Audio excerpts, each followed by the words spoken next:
sur ma chaîne, j'espère que vous allez bien en ce vendredi. Et aujourd'hui on se retrouve pour une vidéo un peu spéciale que je n'avais pas encore faite, jamais même sur ma chaîne. Et aujourd'hui donc on se retrouve pour une vidéo donc how to begin on YouTube.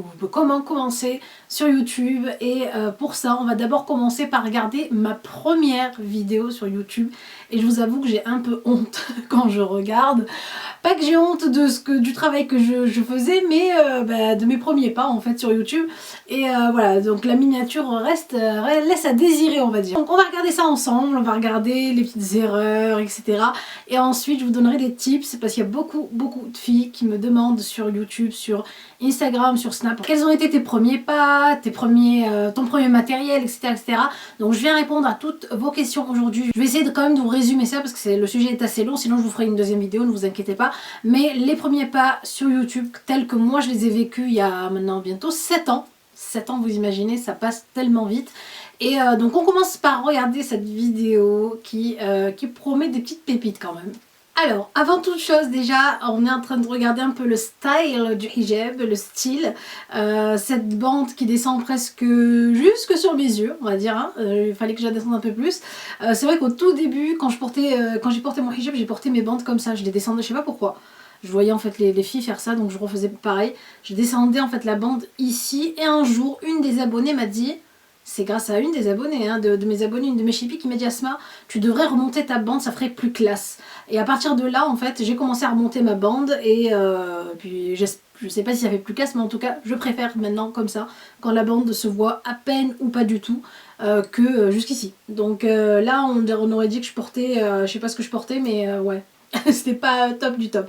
Le hijab, donc le hijab, ce hijab là m'avait été offert par ma maman, je pense, je crois.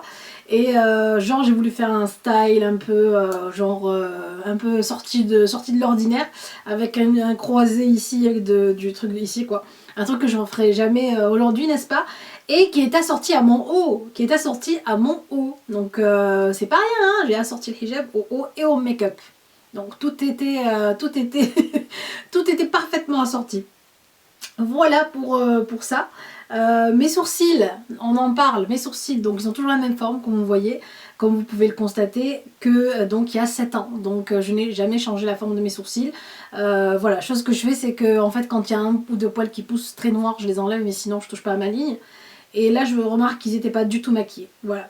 On va passer maintenant à ce que je dis, on va mettre le son. Alors... Les filles, bon bah aujourd'hui je viens vous faire une vidéo donc de ce qu'il y a dans ma trousse de maquillage, ce que j'emporte le plus souvent avec moi. Donc ben là c'est une trousse de maquillage. On en parle du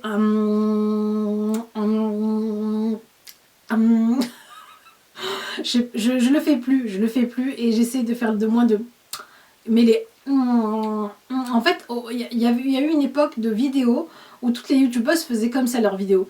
Donc et là, et puis en fait le tic est arrivé en regardant tellement de vidéos sur YouTube que j'ai pris le tic aussi. On continue. Ben, Louis Vuitton, mais une fausse Louis Vuitton bien sûr. Une Louis Vuitton, mais une fausse Louis Vuitton, bien sûr. Pourquoi bien sûr? Une fausse Louis Vuitton, bien sûr, qui m'a été ramenée, je pense. Je crois que c'est ça qui a été utilisé. C'est... Comment dire? C'est ma soeur qui me l'a ramenée de Malaisie en cadeau. Donc ouais, ça prouve que c'était une fausse, hein, n'est-ce pas?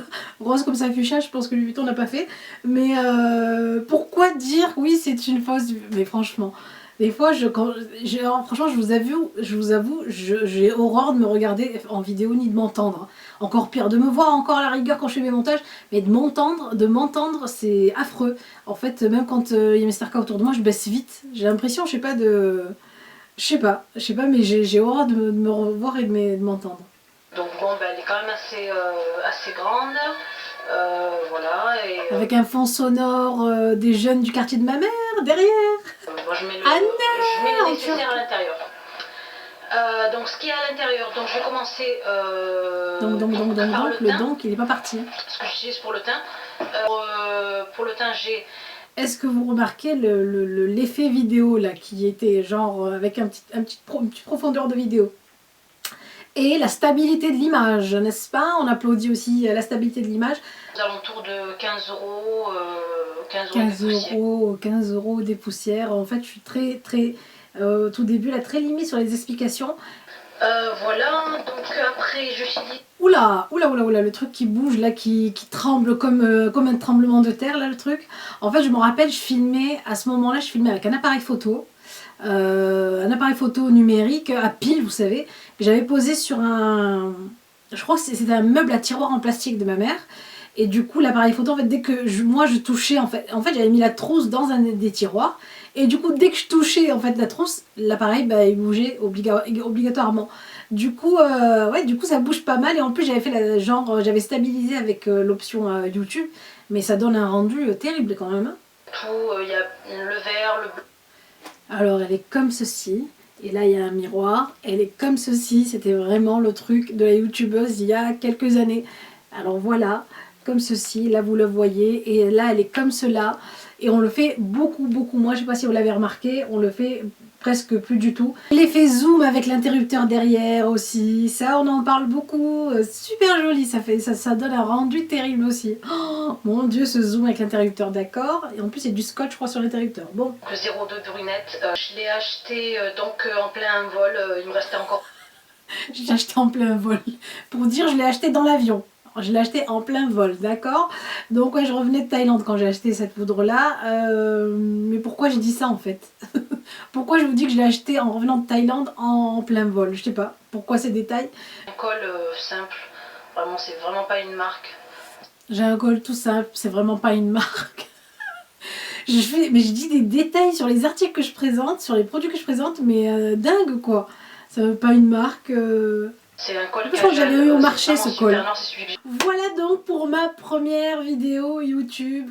Franchement, c'est dingue. C'est dingue comment on débute et comment en fait, à force d'apprendre et à force d'expérience, bon, on arrive à essayer de vous donner un contenu quand même assez agréable, de parler facilement en face de la vidéo, en face de la caméra, pardon. Et voilà, on fait encore des erreurs, on a encore plein d'efforts encore à faire, ça c'est sûr. Mais comme on est loin de... Je pense que je suis loin de ça quand même. Alors on va passer donc aux petits tips à vous donner pour commencer une chaîne YouTube. Je sais pas si j'avais fait cette vidéo déjà ou j'en avais peut-être un peu parlé sur une des vidéos. J'essaierai de la retrouver, de vous la mettre dans le i si c'est le cas. Donc comment j'ai commencé YouTube? Ben, tout simplement parce que j'avais envie de partager mon expérience au sujet du maquillage et de la beauté, sachant que je sortais en fait d'une école d'esthétique et où on avait appris donc le maquillage et la cosmétique et etc. Tout ce qui tourne autour des crèmes corps, des crèmes visage, des massages corps, de l'épilation, etc. Je me suis dit j'ai du savoir dans ce domaine-là en tout cas et j'ai envie de le partager. Et je voyais que ça se faisait donc aux États-Unis, en Angleterre. Et je me suis dit, tiens, en France aussi, en France aussi, il y avait des youtubeuses, mais pas voilées. Je me suis dit, tiens, je vais peut-être être une des premières voilées en France à le faire. Et je me suis lancée et à vous partager ça. Parce que vous le demandiez, parce que vous le disiez donc sous plein de vidéos anglaises et américaines. Ouais, c'est dommage, nous on n'a pas une fille voilée sur laquelle on peut se reconnaître, etc. Et je me suis dit, bah tiens, ça tombe bien, je me lance. C'est comme ça que j'ai commencé. Alors j'ai commencé avec ce que j'avais sous la main. Donc là, il y a 7 ans. Maintenant, aujourd'hui, ben, les gens ont peut-être, les gens qui commencent sur YouTube ont peut-être un peu plus de moyens. Mais avant le matériel et bien avant tout, c'est vraiment la passion qu'il faut avoir. Pourquoi ? Parce que pour filmer souvent et régulièrement des vidéos, les poster régulièrement, les monter régulièrement, tout ça, il faut avoir vraiment du courage de continuer sur des années en fait. Donc si vous n'êtes pas passionné, ça ne marchera pas, vous allez vous essouffler obligatoirement au bout d'un mois ou deux, vous allez en avoir marre. Donc soyez passionné par le sujet que vous allez présenter, par les choses que vous allez présenter, par l'ambiance que vous allez présenter sur vos vidéos. Soyez passionné pour que les gens en face de vous soient passionnés aussi de vos vidéos. C'est vraiment ça la clé pour réussir sur YouTube et pour au moins commencer à être vu et un peu reconnu quand même sur YouTube. Aujourd'hui, essayez de choisir aussi un sujet ou une passion, c'est pas qu'il soit pas que dans le make-up, mais ramener en fait de la nouveauté. Parce qu'au jour d'aujourd'hui, je vois même moi sur mes vidéos, toutes les youtubeuses se plaignent que les tutos make-up ne soient plus regardés, les produits sont moins regardés que les vlogs et que les lookbooks, etc. Pourquoi? Parce qu'il y en a tellement, tellement que les gens sont plus intéressés. Maintenant, si vous amenez ça d'une manière nouvelle, avec de la fraîcheur, etc., pourquoi pas, les gens seront peut-être aptes à regarder. Et voilà, donc déjà, la passion, c'est vraiment le big truc, avoir la passion et l'amour de ce que vous faites en fait, et voilà. Donc, deuxième tips, restez vous-même, soyez vous-même. N'essayez pas de ressembler à qui que ce soit, ni à tel des États-Unis, ni à tel d'Angleterre, ni à tel de France, ou de je sais pas d'où, des Émirats Arabes Unis, peu importe, soyez vous-même, c'est ce qui réussit et c'est ce qui fait que les abonnés vous aiment et s'accrochent à vous en fait et se reconnaissent en vous. Si vous êtes la photocopie de tel ou tel, pourquoi vous regardez alors que l'original existe déjà? Vous voyez ce que je veux dire? Donc soyez vous-même, soyez vrai avec vos abonnés, c'est tout ce qui compte. Si vous commencez à avoir des abonnés et des gens qui vous aiment et des gens qui vous suivent et qui vous font vivre, parce que YouTube au jour d'aujourd'hui fait vivre des milliers de gens, écoutez, ne les snobez pas, parce que je sais qu'il y a beaucoup d'abonnés qui me disent Asma, telle et telle youtubeuse, franchement quand on y va, maintenant on nous snob, elle ne regarde pas, nous dit telle ou telle chose, donc franchement, c'est pas parce qu'on arrive à un créneau, un haut créneau en fait qu'il faut snobber les gens, faire style que ci ou que ça, parce que du jour au lendemain on peut se casser la gueule et tout part en fumée en un clin d'œil. Du coup, voilà, soyez vous-même, soyez vrai, soyez voilà, honnête avec les gens qui vous suivent. Troisième point, utilisez du matériel quand même assez, on va dire, entre guillemets pas pro, mais de qualité. Je vous explique pourquoi. Il y a quelques années, tout le monde utilisait des appareils photo lambda, du matériel, enfin on mettait des livres pour faire tenir nos appareils photo, des meubles comme vous venez de voir, des meubles de tiroir en plastique, que sais-je encore pour faire tenir un appareil photo. On utilisait la webcam, là il aurait fallu qu'on fasse une vidéo webcam, qu'on voit aujourd'hui une vidéo webcam que j'avais faite. La voix ne colle pas avec le mouvement de mes lèvres, l'image est floue, enfin derrière j'ai un rideau pour fond. On aurait bien rigolé aussi si on l'avait fait aujourd'hui. Mais donc, pour vous dire qu'avant, tout le monde était à la même hauteur et tout le monde donc utilisait le système D pour faire des vidéos. Au jour d'aujourd'hui, si vous faites une vidéo avec votre appareil photo pourri qui est au fond de votre tiroir, je vous assure que personne ne vous regardera. Il y a tellement de vidéos de tellement haute qualité et filmées par des caméras, je sais pas quoi, de télé, des drones, etc. On ne vous demande pas d'aller jusque là, mais au moins d'avoir un appareil photo ou un appareil qui filme, qui soit quand même de qualité et qui vous donne d'assez jolies images en fait. Voilà. Alors malheureusement c'est un budget à mettre, mais voilà, moi l'appareil photo que j'ai avec lequel je filme là, je l'ai depuis mes débuts. J'ai juste acheté il n'y a pas très longtemps un autre objectif, mais j'ai le même, non pas depuis mes débuts, je l'ai acheté au bout de 2 ans je crois, mais depuis je n'en ai pas changé, au bout de 2 ans de YouTube, je crois 1 an ou 2 ans de YouTube, mais après j'ai pas changé du tout, c'est toujours le même. J'ai juste acheté un objectif il n'y a pas très longtemps à 150 €, un Canon à 150 € pour avoir un flou, un arrière flou, des photos plus jolies, quand je vous fais un look pour Instagram ou quoi que ce soit, mais sinon c'est toujours le même. Tout ce qui est éclairage, trépied, etc. Vous pouvez trouver ça pas cher du tout sur Amazon. Voilà, donc déjà le matériel. Ensuite, il faut avoir de la place chez vous. Il faudrait que vous ayez une pièce, bon, c'est pas obligatoire d'avoir de la place, mais il serait préférable que vous ayez un petit coin où en fait vous posez votre appareil photo, votre lumière, tout votre matériel en fait vidéo et qu'il ne bouge plus. Moi je n'ai pas cette place malheureusement, je suis tout le temps obligée et j'ai la flemme des fois de tout ressortir, de tout poser. Donc si vous avez un petit coin dans la maison où vous pouvez vous faire un petit coin studio et tout, franchement je vous le conseille vivement, comme ça au moins voilà, vous ouvrez, hop, vous posez, vous allumez votre caméra, vous filmez. C'est tout simple. Mais c'est vrai que c'est contraignant d'à chaque fois sortir la caméra. Après, si vraiment vous n'avez pas de place, comme moi, vous faites avec. Voilà, vous faites avec. C'est pour ça que je vous dis qu'il faut être passionné. Parce que pour faire ça à chaque fois, sortir la caméra, la mettre, etc. Se pomponner avant de vous filmer, vous s'habiller. Parce que des fois, on est en pyjama, on doit faire une vidéo. On va s'habiller, on ne va pas vous faire une vidéo en pyjama. Du coup, ça prend du temps. Et voilà, ça prend du temps. Et pour vraiment tenir sur le long terme, il faut être passionné.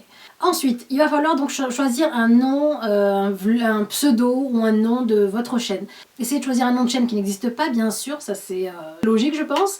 Et essayez de trouver un nom aussi que vous pourrez garder sur toutes vos années YouTube en fait. Parce que moi j'avais commencé avec Asma Makeup et au fur et à mesure, en fait, vu que je proposais plus que du make-up, j'ai mis donc en fait mon nom Asma Fares tout simplement. Donc dès le début, essayez de trouver un nom comme ça, en fait, vous n'avez pas à changer et à dire aux gens en fait j'ai changé, etc. Que les gens se perdent un peu pendant votre changement, etc. Donc choisissez un joli nom pour votre chaîne ou mettez votre nom de famille ou quoi que ce soit, mais voilà, faites comme bon vous semble, mais choisissez un nom que vous ne changerez pas par la suite. Monétisez votre chaîne. N'oubliez pas de monétiser votre chaîne si vous voulez commencer à gagner de l'argent avec YouTube. Ça, je pense qu'on en parlera dans une autre vidéo parce que c'est tellement long la monétisation. Mais voilà, si vous connaissez déjà un peu, essayez de voir sur votre chaîne et sur votre compte en fait comment monétiser ou sur l'aide YouTube même, ça aide beaucoup ça, l'aide YouTube, comment monétiser votre chaîne. Donc ils expliquent très bien comment la monétiser. Puis voilà, je pense qu'on a fait le tour des gros points en fait pour le début, pour commencer votre chaîne. Voilà, donc une fois que votre chaîne est validée par Google, donc n'oubliez surtout pas de valider votre chaîne, sinon ça ne sert à rien que vous fassiez des vidéos. Et voilà, j'aurais hâte de voir ce que vous avez à proposer comme contenu. Voilà, donc n'hésitez pas à me laisser bien sûr vos questions et j'essaierai de vous faire d'autres vidéos, j'essaierai de faire une série commencer sur YouTube. En tout cas, n'hésitez pas à me laisser vos questions en commentaire, je me ferai un plaisir d'y répondre. Je vous fais de très gros bisous bien sûr. N'oubliez pas de cliquer sur j'aime, ça c'est la base de YouTube. Cliquez sur j'aime sur les vidéos qu'on aime pour en fait soutenir le créateur et aider la chaîne à grandir. Continuez à vous abonner, cliquez sur la petite cloche ici pour pas perdre une miette de toutes mes vidéos. Je vous fais de très gros bisous et je vous dis à la prochaine vidéo. Bisous!